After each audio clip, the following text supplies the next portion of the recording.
সুপ্রিয় দর্শক, আপনারা দেখছেন এসপিএন বাংলা টিভি। দেখুন ও সাবস্ক্রাইব করুন এসপিএন বাংলা টিভি, দেশ ও মানুষের কথা বলে। আপনারা দেখছেন এসপিএন বাংলা টিভি সংবাদ। 2 August 2024 Radisson Blu Dhaka water garden, ঢাকায় সাউথ এশিয়ান বিজনেস পার্টনারশিপ ও অগ্রগামী মিডিয়া ভিশন আয়োজিত বিশ্ব জনসংখ্যা দিবস উপলক্ষে বাংলাদেশের অর্থনৈতিক উন্নয়নে মানব সম্পদের ভূমিকা শীর্ষক আলোচনা সভা ও Nelson Mandela golden peace award 2024 প্রদান অনুষ্ঠিত। অনুষ্ঠানে সাউথ এশিয়ান বিজনেস পার্টনারশিপ ও অগ্রগামী মিডিয়া ভিশন এর নির্বাহী পরিচালক এম গোলাম ফারুক মজনুর সভাপতিত্বে প্রধান অতিথি বীর মুক্তিযোদ্ধা বিচারপতি মীর হাশমত আলী, প্রধান বক্তা অ্যাডভোকেট উম্মে কুলসুম স্মৃতি এমপি ও সাধারণ সম্পাদক বাংলাদেশ কৃষক লীগ, বিশেষ অতিথি সাবেক সচিব ড বিকর্ণ কুমার ঘোষ, মোহাম্মদ শামসুল আলম সূর্য, উপপ্রধান অর্থ কর্মকর্তা, অবসরপ্রাপ্ত বিশিষ্ট ব্যবসায়ী মনিরুজ্জামান, ড মোহাম্মদ মামুন আশরাফি, রবিন কুমার কুণ্ড, হিন্দু বৌদ্ধ খ্রিস্টান ঐক্য পরিষদ সাংগঠনিক সম্পাদক সিংড়া উপজেলা, নাটোর, স্বাগত বক্তা সুজন দে, সাধারণ সম্পাদক সার্ক কালচারাল সোসাইটি, উপস্থাপনা মঞ্জুর হোসেন ঈশা ও নিপা আক্তার। অনুষ্ঠানে সমাজের জ্ঞানী গুণী ব্যক্তিদের Nelson Mandela golden peace award 2024 প্রদান করা হয়। এসপিএন বাংলা টিভি দেখুন, লাইক করুন, শেয়ার করুন, সাবস্ক্রাইব করুন, আমাদের সঙ্গে থাকুন। সাংবাদিক আজিজুল হক মিন্টুর প্রতিবেদন দেখুন ও বক্তব্য শুনুন। বিদেশে প্রেরণ করতে পারি, আমাদের রেভিডেন্স আরো দ্বিগুণ হারে বেড়ে যাবে বলে বিশ্বাস করি। কারণ অদক্ষ যে সার্ভিস দিতে পারবে, দক্ষ তার দ্বিগুণের চেয়ে বেশি দিতে পারবে। সুপরিকল্পিত উন্নয়ন দরকার। জনসংখ্যা উন্নয়নের জন্য যেভাবে আমরা মানুষ, সেটাই তো অনেক আগে রংপুর থেকে যখন ঢাকায় আসতাম, তখন ট্রেনের টাইম টেবিল ছিল উল্টা পুল্টা।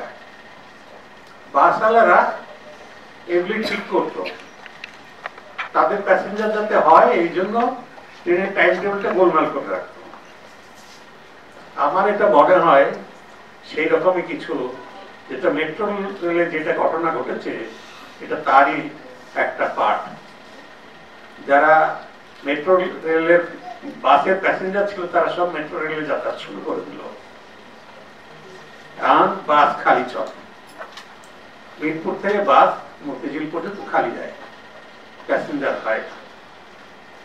এখন এই ঘটনার সূত্র ধরে কি কোনো বাসওয়ালারা এই অকাম কুকামগুলি করেছে কিনা, এগুলি দেখার বিষয় আছে। এখন বাসে জায়গা হয় না, কাজেই কোনো কিছু ঘটার আগে একটা পূর্ব প্রস্তুতি থাকে। একটা সুযোগ সন্ধানীরা সেই সুযোগগুলি গ্রহণ করে, এই সুযোগগুলি গ্রহণ করে তারা আমাদের দেশকে ধ্বংস করে। আজকে আমাদের দেশের অবস্থা কি অবস্থা দেখেন। গত 15 দিনে গার্মেন্টস ফ্যাক্টরি বন্ধ, যেটা আমাদের আয়ের উৎস, আমাদের দেশের প্রাণ ছিল। প্রবাসীরা রাগ করে আমাদের দেশে টাকা পাঠাচ্ছে না। এটাও একটা কি বলবো,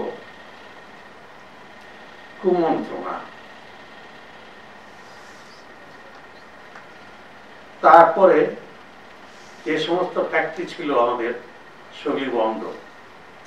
পাটকে আমরা নতুন ভাবে চিহ্নিত করার চেষ্টা করেছি, সেই পাটের কারখানাগুলি বন্ধ। আমাদের অর্থনীতিকে স্থগিত করে দেওয়া হয়েছে, বাজারে কোনো ডলার নাই। আজ 15 দিন যাবৎ কোনো এলসি খোলা যাচ্ছে না, কোনো রপ্তানি করা যাচ্ছে না, বন্দরগুলি বসে আছে আইডেল। আমাদের অর্থনীতি কোথায় জানাচ্ছে আপনারা চিন্তা করেন। গুণীজনরাও চিন্তা করবেন, যারা ক্ষমতায় আছেন ওনারাও চিন্তা করবেন, কিভাবে এগুলি সুরাহা করা যায় সে চিন্তা তাদেরকেই বের করতে হবে। ঝগড়া করে, মানুষ হত্যা করে কোনো সমস্যার সমাধান হয় না। তাহলে তো অনেক দেশের শাসকরা তাদের দেশের জনগণকে হত্যা করে শেষ করে। যারা শাসক হয় তাদের চিন্তা করতে হয় কিভাবে ভালোভাবে দেশ পরিচালনা করা যায়। এখন ধরেন অনেক ক্ষেত্রে দেখা গেছে শাসকদের কুমন্ত্রণা দেওয়া হয়। কুমন্ত্রণা সবসময় ছিল, আজকে থাকবে। এর মধ্যে আমাকে বেছে নিতে হবে কোনটা কুমন্ত্রণা কোনটা সুমন্ত্রণা। যাই হোক, এখন এই পড়ন্ত বিকেলে আমি একটা কথা বলবো, আপনারা গুজবে কান দেবেন না। আপনারা দেশের জন্য যারা প্রাণ দিয়েছে তাদের প্রতি, শহীদের যারা রক্ত, তাদের প্রতি সম্মান জানিয়ে দেশকে গড়ে তোলার চেষ্টা করেন। খালি সম্মান করলাম সুনাম করলাম বললে হবে না, দেশ গড়ার হাতিয়ার হিসাবে গড়ে তুলতে হবে নিজেকে। দেশ আগে, তারপরে দল, তারপর ব্যক্তি।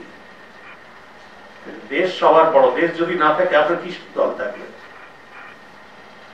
দেশ যদি না থাকে আপনি আয় করবেন কোথায়? দেশকে সবার আগে জায়গা দিতে হবে। আপনার মাতৃভূমিকে আপনার চিনতে হবে, জানতে হবে, গড়ে তুলতে হবে। মাতৃভূমি অটোমেটিক হবে না, আপনাকে চাষ করে ফসল ফলাতে হবে। এই ফসল আপনাকে তুলতে হবে। আপনার পিছনে অনেক বেনিয়া আছে যারা আপনার ফসল তুলে নিয়ে যাওয়ার জন্য ওত পেতে আছে। কাজে আমি বেশি কথা বলবো না। আপনাদের সকলের সুস্বাস্থ্য এবং আগস্ট মাস আজকে আগস্টের দ্বিতীয় দিনে দাঁড়িয়ে আমরা সেই জাতির পিতাকে আমি স্মরণ করে এবং তার পরিবারের সকল সদস্যদের, বঙ্গমাতা সহ সকল সদস্য, সকল মুক্তিযোদ্ধাদের, শহীদ মুক্তিযোদ্ধা, জাতীয় চার নেতা এবং বিভিন্ন সংগ্রাম আন্দোলনে যারা আত্মহতি দিয়েছে এবং সাম্প্রতিক ঘটনায় যে সন্তানরা আমাদের মৃত্যুবরণ করেছে, সবার আত্মার মাগফিরাত কামনা করেই আমি দুটি কথা বলতে চাই। বিষয় হচ্ছে যে আমরা যে কাজটাই করি না কেন সেটা আমাদেরকে মন দিয়ে করতে হবে। আর সেই মন দিয়ে যদি সেই কাজটা সঠিকভাবে করা যায় তাহলে কিন্তু অ্যাওয়ার্ডটা পাওয়া যায়। আমি মনে করি আজকে যারা অ্যাওয়ার্ড পাবে তারা কিন্তু সেই সঠিক কাজটা মন দিয়ে করেছে বিধায় আজকে অ্যাওয়ার্ড সেরেমনিটা আজকে অনুষ্ঠিত হচ্ছে। ঠিক তেমনি ভাবে আজকে বাংলাদেশের যে পরিস্থিতি বা বাংলাদেশের যে সমস্যাগুলো সৃষ্টি হয়েছে, সেই বাচ্চাদেরকে আমি বলবো আজকের এই অনুষ্ঠানের মধ্য দিয়ে তাদেরকে আমি বলতে চাই, বাবারা, তোমাদের সন্তানরা, তোমাদের সব চাওয়া, আমাদের এই জাতির পিতার কন্যা আমাদের একমাত্র আশার স্থল, ভরসার স্থল উনি কিন্তু পূরণ করে দিয়েছেন। ভুলভ্রান্তি যতটুকুই হোক না কেন, যা কিছুই হোক না কেন, ঘটে গেছে একটা ঘটনা, সেই প্রাণগুলো সঠিক বিচার যেন হয় বা সঠিক তদন্ত যেন হয়। মাননীয় প্রধানমন্ত্রী কিন্তু গতকালকে আমার এই অনুষ্ঠানেই বাংলাদেশ কৃষক লীগের রক্তদান কর্মসূচিতেও বলে দিয়েছেন যে আন্তর্জাতিক মহল থেকে বা জাতিসংঘ থেকে যদি তদন্ত করার জন্য আসার ইচ্ছা প্রকাশ করে, বা আমিও আহ্বান করছি যে তারা এসে তদন্ত করে সঠিক তদন্ত করবে এবং বিদেশে অন্য কোনো বিদেশি সংস্থা এসেও এই তদন্তটা করতে পারবে, এটাতে আমাদের কোনো বাধা থাকবে না। এইটুক দেখা পর্যন্ত আমি বলবো যে আমরা যেন অন্তত সেইটুক তদন্ত পর্যন্ত অপেক্ষা করি। আমরা যেন দেখি যে সরকার কি করলো বা করবে বা করলো বা করলো না, এইটুক তো দেখার ধৈর্য আমাদের থাকতে হবে। আমি আহ্বান করব, আজকের এই নেলসন ম্যান্ডেলা নামটাই কিন্তু একটা শান্তির। নেলসন ম্যান্ডেলার বিষয়ে বলতে গেলে জীবনী বা নেলসন ম্যান্ডেলার শব্দ, এগুলো তো সবাই মোটামুটি সব স্টুডেন্টরা বা এখানে যারা অনেকে আছেন সবাই জানি। আমরা মনে করি যে সেই জায়গাটাতে আমাদের যেতে হবে। বাংলাদেশকে অনেক দূর নিয়ে যেতে হবে। 1971-এর যুদ্ধের পরে আবার 2071 এসে 100 বছরে আমরা কোথায় যাব, যে কথাটা আমার ভাই বলে গেলেন, সেই জায়গায় যাওয়ার জন্য একটু অপেক্ষা করতে হবে। আমরা কেন ধ্বংসযজ্ঞের মাতাল হয়ে যাব? আমরা কেন আমার ঘাড়ে পা দিয়ে আমার মাথার উপর দিয়ে বন্দুক চালাবে সেই সুযোগটুকু আমরা কেন দেব? এই সুযোগটুকু বন্ধ করার জন্য আমাদের যে আজকের যে এই বাংলাদেশে যত কর্মজীবী, যত যুবক আমাদের আছে, তারাই তো আমাদের শক্তিশালী এক একটা হাত। তারাই তো বাংলাদেশের চিত্রটা পাল্টিয়ে দিতে পারে, তারাই তো পাল্টিয়ে দিবে। স্মার্ট বাংলাদেশ গড়বে। আমরা ডিজিটাল থেকে স্মার্টে গেছি। আজকে মানুষ কিন্তু বুঝতে পারছে যে এলিভেটেড এক্সপ্রেস বন্ধ, আমাদের মেট্রো রেল বন্ধ। অসুবিধাটা কোথায়?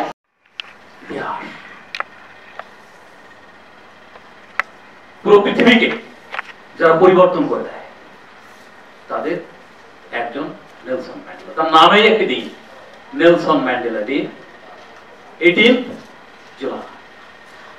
এটি বোধ হয় যেহেতু নেলসন ম্যান্ডেলা অ্যাওয়ার্ড, সুতরাং আমার একটা প্রস্তাবনা থাকবে আগামী বছর থেকে এটি তার জন্মদিন 18 জুলাইতে করা যায় কিনা একটু ভেবে।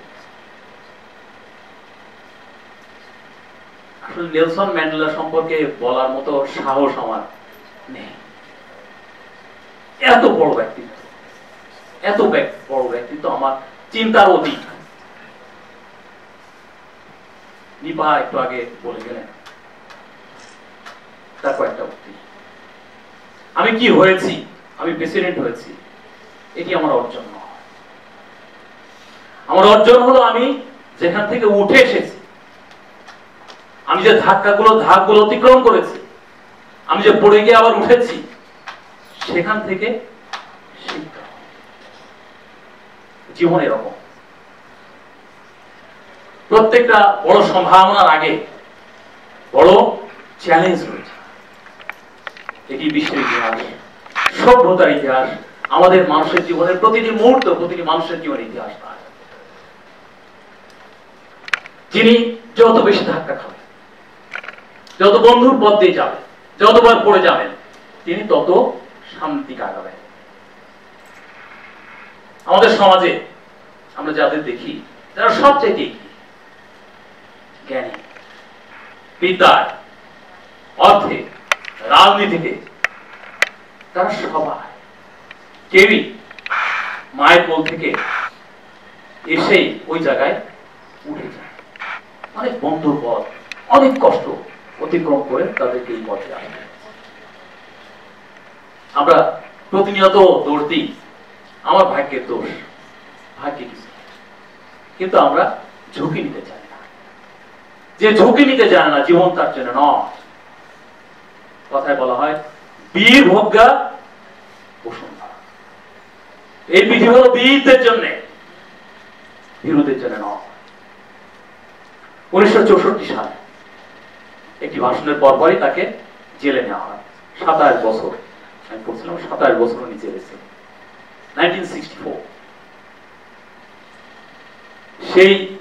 সেই যে লেকচার, ভাষণ, তিনি কৃষ্ণাঙ্গদের উদ্বুদ্ধ করার চেষ্টা করলেন।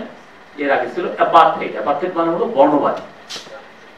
সাদারা উৎকৃষ্ট, কালোরা নিকৃষ্ট, এটা হলো অ্যাপার্থেইড। অ্যান্টি অ্যাপার্থেইড ভাষণ দিলেন 3 ঘন্টা, যার শেষ শব্দ ছিল I am prepare to die. আমি মরার জন্য প্রস্তুত হয়ে এখানে দাঁড়িয়েছি। 3 ঘন্টা যখন ভাষণ শেষ হল, তখন তাকে গ্রেফতার করে ছেলে নেওয়া। সেখান থেকে তিনি ফিরে এসেছেন। আমাদের কি শিক্ষা? আমাদের শিক্ষা হলো, ধন্যবাদ জানাই, আন্তরিক মোবারকবাদ জানাই। আমি একজন লেখক, আমি বই লিখি, আমি উপন্যাস লিখি, সাহিত্য লিখি, কবিতা লিখি, কবিতা আবৃত্তি করি, আমি গান লিখি, গান সুর করি এবং গান গাই। আমি একই সাথে নাটক লিখি, নিজে নাট্য অভিনেতা এবং পরিচালক। আমি দুটো চলচ্চিত্রের পরিচালনা করেছি।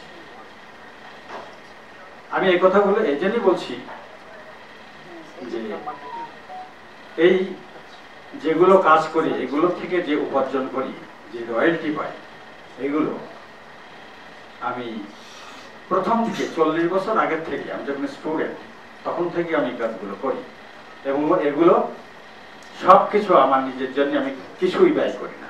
এগুলো ব্যয় করি যারা শিক্ষা গ্রহণ করে, স্টুডেন্টদের জন্য, যারা মেধাবী এবং যারা গরিব তাদের জন্য আমি এগুলো দিয়ে দিই। এবং এর ভেতরে অনেকে ইঞ্জিনিয়ার হয়েছে, অনেকে ডাক্তার হয়েছে, অনেকে বিদেশে চলে গেছে এবং তারা অনেকে এস্টাবলিশড, অনেকে ব্যবসায়ী। আমার কমিটমেন্ট হলো, তাদের সাথে কমিটমেন্ট হলো যে তোমাদের লেখাপড়া শিখিয়েছি, আমি শিখাইনি, আল্লাহ রাব্বুল আলামিন শিখিয়েছেন, তোমাদের সাহায্য করেছেন তিনি। আমি টাকা দিয়েছি, তোমরা পড়াশোনা করেছো, বড় হয়েছো। কমিটমেন্টটা হলো এই যে ঠিক আমি যেমন তোমাদের দিয়েছি, তোমরা ওই রকম আরেকজনকে দিয়ে তাকে সাহায্য করো। আবার তার সাথে কমিটমেন্ট জন্য তো এইভাবে আমি আমার কার্যক্রমটা চালাই। তো এই অগ্রণী মিডিয়ার সাথে আমি সম্পৃক্ত হতে চাচ্ছি এবং তারা যদি আমাকে আহ্বান করে, আমি তাদের সাথে থাকবো, কাজ করবো।